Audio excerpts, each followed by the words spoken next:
Saya panggil pihak yang terlibat untuk ngobrol empat mata.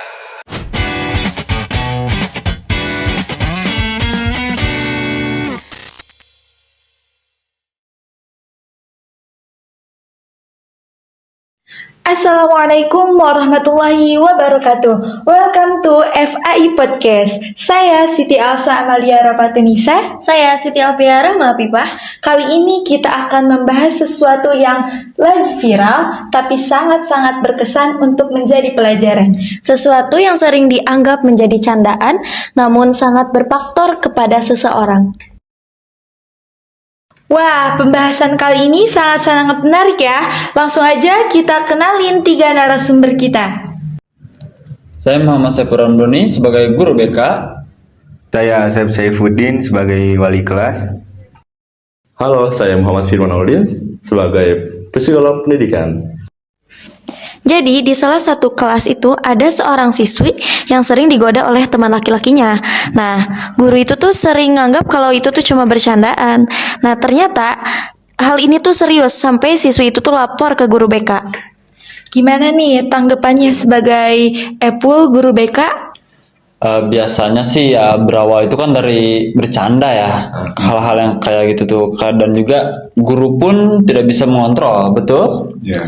Karena guru juga butuh istirahat setelah pembelajaran beres ya kan. Jadi kayak guru BK ini penting sebenarnya buat jadi jembatan antara siswa dan guru gitu kan. Jadi supaya suasana kelas tuh tetap positif dan saling menghormati gitu satu sama lain. Mungkin pendapat Bang Firman atau Bang Asep ini tentang adanya kasus seperti ini tuh apa nih? Kasus ini sih biasanya lebih ke arah masing-masing murid dan gurunya ya. Jadi di era sekarang murid itu kebanyakan jadi tidak mendengar gurunya, lalu gurunya pun juga tidak terlalu memperhatikan siswanya. Yang akan terjadi ya itu tidak ada namanya fleksibilitasnya dalam kelas itu. Jadi guru yang semakin tertutup oleh muridnya dan sebaliknya murid juga semakin tertutup oleh gurunya. Jadi seperti itu. Berarti perlu ada yang namanya pendekatan ya. Tuh bisa jadi Supaya apa? Supaya si murid ini tuh merasa dia nyaman, merasa itu bisa menerima gurunya ini, bahwa gurunya itu juga bisa lebih akrab, lebih nempel, lebih butuh apapun. Kalau misalnya contoh kayak gini, Ibaratkan pengganti orang tua ya. bukannya orang tua dia bisa lebih dekat lagi gitu. Betul. Ya. Berarti peran komunikasi di dalam kelas itu sangat penting. Nah, menurut Bapak sendiri itu bagaimana pandangan Bapak tentang komunikasi di dalam kelas ini? Sebenarnya sih penting banget ya, karena bisa dibilang murid pun butuh tempat untuk cerita seperti adanya teman di samping atau sahabat lah.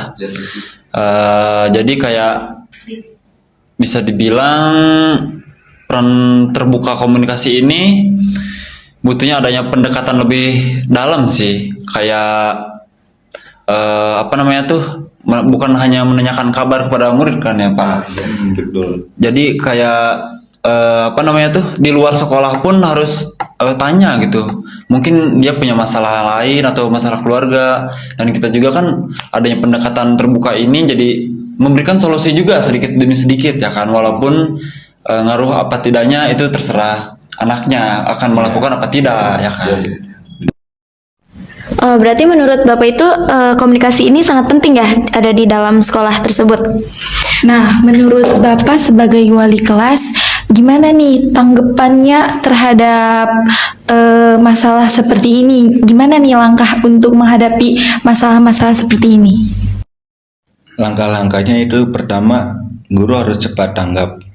Karena dalam manajemen kelas itu ada yang namanya fungsi controlling, yaitu menjaga interaksi di kelas antara siswa dengan siswa atau siswa dengan guru agar tetap sopan itu sesuai dengan peraturan yang ada di dalam kelas. Nah, biasanya bila ada yang seperti itu, saya panggil pihak yang terlibat untuk ngobrol empat mata. Bukan langsung dihukum, tujuannya itu agar supaya mereka sadar dan bukan malu seperti itu. Ya, Nasihati ya. Ya betul. biasanya itu anak kayak gitu kan kalau dikasih hukuman langsung mentalnya belum siap kan. Betul. Jadi itu kena mental nanti. Betul. Nah itu dia. Oh, berarti lebih ke pembinaan ya, bukan cuman sekedar sanksi aja. Betul sekali seperti itu. Jadi pada intinya siswa itu bisa memahami apa sih konsekuensi dari sebab perilakunya itu ataupun dari perkataannya yang seperti itu. Sekarang kita lihat dari Pak Firman, gimana nih kalau dilihat dari psikolog pendidikan, apa sih yang dialami oleh seorang siswa dalam kasus seperti ini? Nah, biasanya tuh korban kayak gini tuh dia tuh pasti ngerasa tertekan, ya, tertekan dan juga cemas hingga dia hilangnya semangat untuk belajar. Nah, dan bedanya itu dari pelakunya itu biasanya tanpa sadar dia kalau misalkan candaan dia itu udah ngelewatin batas. Nah, gimana tuh sebagai gurunya? Di situ gurunya itu punya peran sebagai pelindung untuk siswanya biar nyaman, aman. Nah, guru kan sebagai pelindung emosional nih perannya. Nah, dalam fungsi manajemen kelas, leading dan motivation jadi kunci.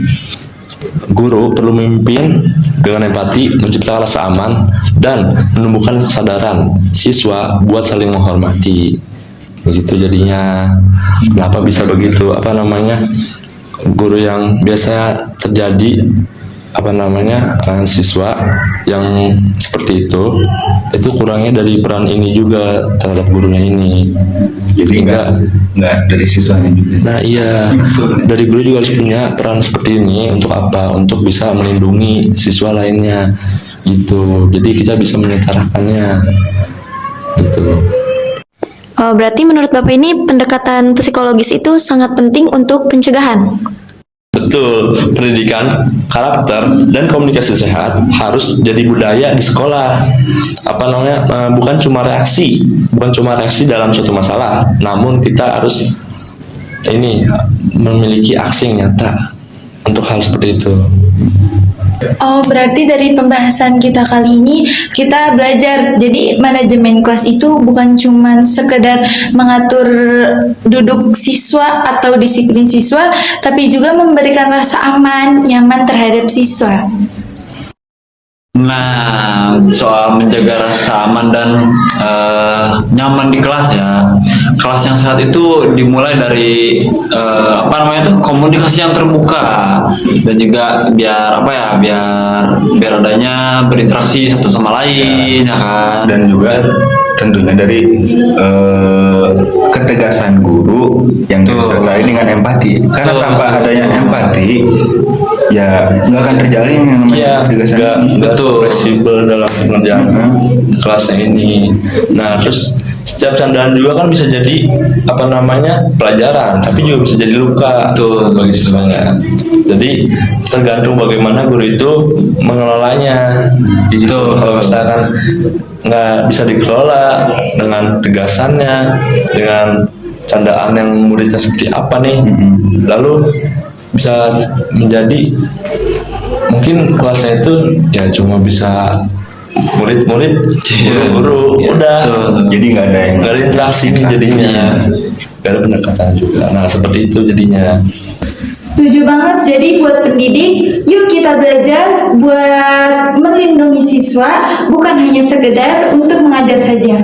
Nah, terima kasih untuk semua narasumber yang telah hadir. Sama-sama. Nah, kata-kata yang bisa diambil dari podcast yang telah tadi kita bicarakan itu adalah jadilah detektif kelas yang bijak, yang bisa memahami manusia. Sampai jumpa di episode selanjutnya. Tetap di podcast FAIPG Unida. Jaya.